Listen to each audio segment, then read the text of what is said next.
What up, guys? Mad Viking here. Just woke up. Got home from AEW Dynamite last night around 2 a.m.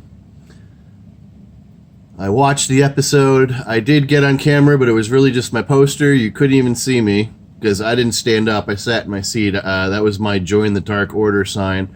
And you could see my poster from a distance. A lot of people around me got on camera, but I saved my poster. I figure maybe I'll do this one more time if I land tickets, but I won't this next week because this next week I have a different wrestling show I'm going to in Cocoa, Florida. Atomic Revolutionary Wrestling. That is on Friday. So I'm going to pass on trying to get AEW tickets this week, but I might do it again the next following week. Just because it was something to do and get out of the house. And it was the drive up that was bad because you're driving in traffic. The drive home was nothing. But anyways, today, guys, it is highspots.com day. It finally arrived about a week later after receiving an email that they had shipped my product. So it's a slightly heavy box. It sparked my interest, so we'll see what's in here.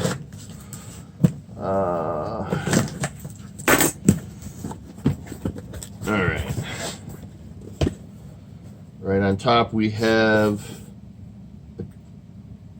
a weird Kenny Omega shirt. Hang on. All right, let me get a look at this. It's not bad. It just looks weird. There you go. Kenny Omega shirt. Actually, as I'm looking at it, it ain't horrible. Oh, wow, that's okay. We have a tremendously awkward with Dan Barry and Bill Carr featuring Grandpa Potato and Andy Williams. All right.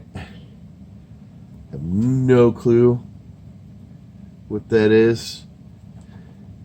Oh, Team Tremendous, it says on the back. Team Tremendous themselves brings the interrogation room to your living room as they host a brand new shoot interview series with High Spots Wrestling Network, and their very first guest is a doozy. Welcome Andy to the hot seat and Bill's lap. Okay. What is this? It's titled 16. That looks like Santana and Ortiz. Don't know about anybody else. I'm just looking at eyeballs.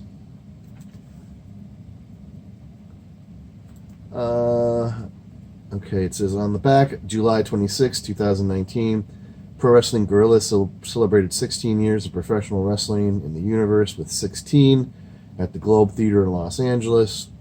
Matches include Andy Brown, Trey Miguel, Dark Order. They weren't Dark Order then, I wouldn't think. Evil Uno and Stu Grayson versus Best Friends. A singles match, Darby Allin versus MJF. Singles match, Jungle Boy versus Janela. 6-person tag team, Bandito, Flamita. Ray Horus versus Black Taurus. Laredo Kid and Puma King. This is for Battle of Los Angeles. This is the Battle of Los Angeles event. Singles matches, Brody King versus David Starr. Pro Wrestling Guerrilla World Tag Team Championships title ladder match, The Rascals versus LAX. Because, yeah, that's all those guys right there on that. Well, you can't see it. There's the Battle of Los Angeles poster hanging up over there. All right, we have a Marco Stunt pin, and I'm pretty damn sure I already have this.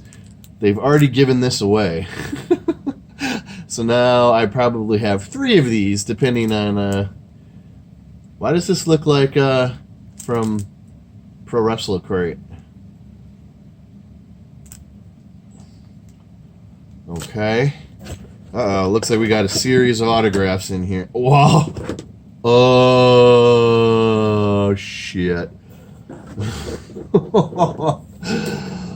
Please say that's autographed. Oh, don't tell me it's not. You can't do that.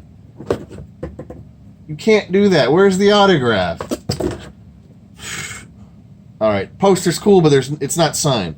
But anyways, this one is signed, and it's dope. It's Brian Cage with the FTW title. Man, that was going to make my morning. You're going to see in a second. And it's got the certificate of authenticity. That's 3 in a row, guys. So you're actually putting these in boxes that I'm receiving now. Oh, man, that makes me mad. Streaming live, Prison Break, Moxley vs. Pentagon Jr., Northeast Wrestling. It's cool and all, but it'd have been a lot cooler if it was autographed.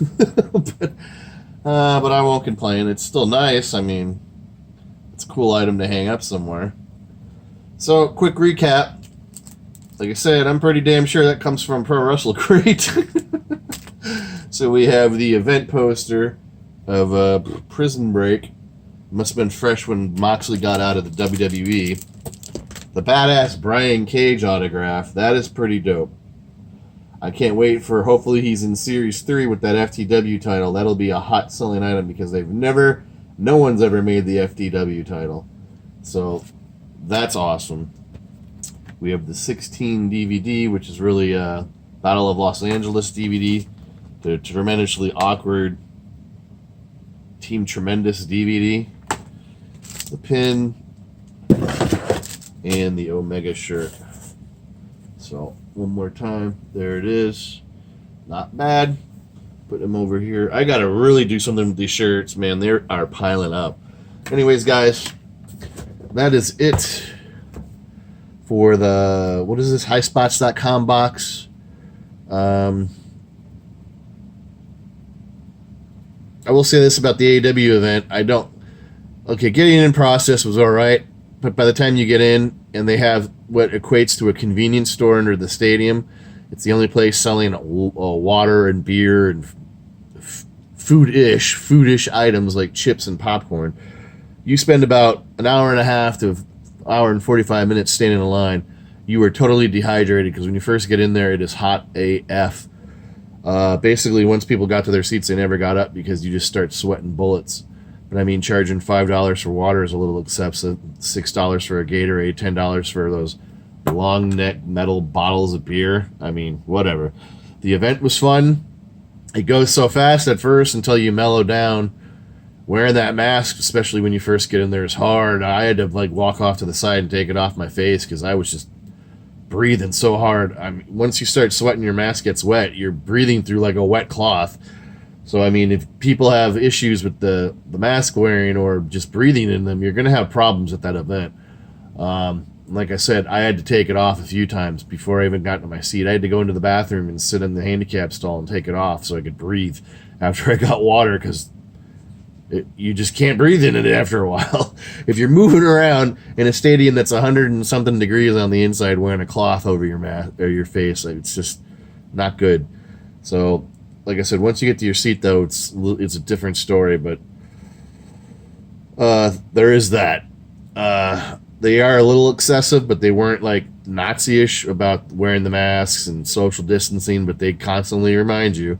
They even tell you, they beg you at the start of the show, don't take your masks off, or we can't pan the crowd. Blah blah blah blah blah. You can take your mask off to eat and drink. There's a smoking section outside the stadium, and that's really it. Once you're in there, you got to keep that thing on. So good experience to be back. Jericho pointed out after the show, if you were there, and you were basically a part of history.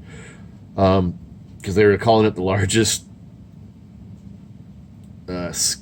event with fans or people. Well, that's not true because Sturgis just had 300,000 people at it, but I guess whatever. That's a bike rally, not a wrestling event.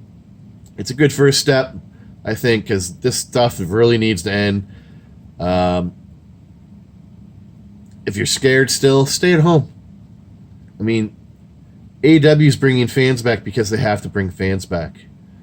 They can't survive on commercial money alone and little merch sales. They made it through May. I remember reading about that. I didn't hear anything about June or July, but it can't be good because they had to fire people. So, I mean, life has to go on. We're almost a year into this bullshit. So it's an argument. People are going to say whatever, but I mean, vaccine or not, when this is all said and done, the coronavirus isn't going away. So are you ready and willing to live the rest of your life sitting in your house or whatever, Zoom calling? And I don't know. Now I'm getting preachy, but it is what it is. Life has to go back on. If you have issues or worries, don't go to events, and don't chastise people who do. Nobody at this event last night was worried about coronavirus. They even had the media there trying to like make a big deal out of it, that they were letting fans in and all this crap, and they weren't getting the answers. Well, of course you're not going to get the answers they were looking, or the questions they were whatever that they were looking for from the people going to the show, because they're going to the show. If they were worried, they wouldn't have been going to the show. So anyways, that's it, guys. I'm not going to keep ranting. I think I'm waking up now. But anyways, that is it for now. Leave a comment, subscribe. You can go watch the videos from last night. They're on the channel right now. One's doing really well, but I only uploaded the other one really early this morning. Before I went to bed, I got it up. The stuff I recorded from the actual show. So that is it, guys. Like I said, hit like, leave a comment, hit that notification bell. It's over here, or I think it's over here. And I will catch you in the next video. Mad Viking out. I'm going to keep it going here just a little bit. I will point out, oddly enough, there was a lot of people from out of state at that show. Maybe I shouldn't be saying that, but it doesn't matter anyway. There was social distancing and nobody sat near each other. When they asked, they're like, who's from out of state? And a lot of people raised their hands. I know these two girls that were standing in line were from Alabama. That's a hell of a drive. And there was at least 25 people, groups, that raised their hands that weren't from Florida. So that's cool. And maybe it's a little freaky for people, but I thought that was interesting. People drove from Alabama to come to a 2-hour AEW Dynamite show in Florida. So pretty cool, I guess. Anyways, that is it for now. That is officially it for now. I just thought I would throw that in there. All right, I'm out. Mad Viking out.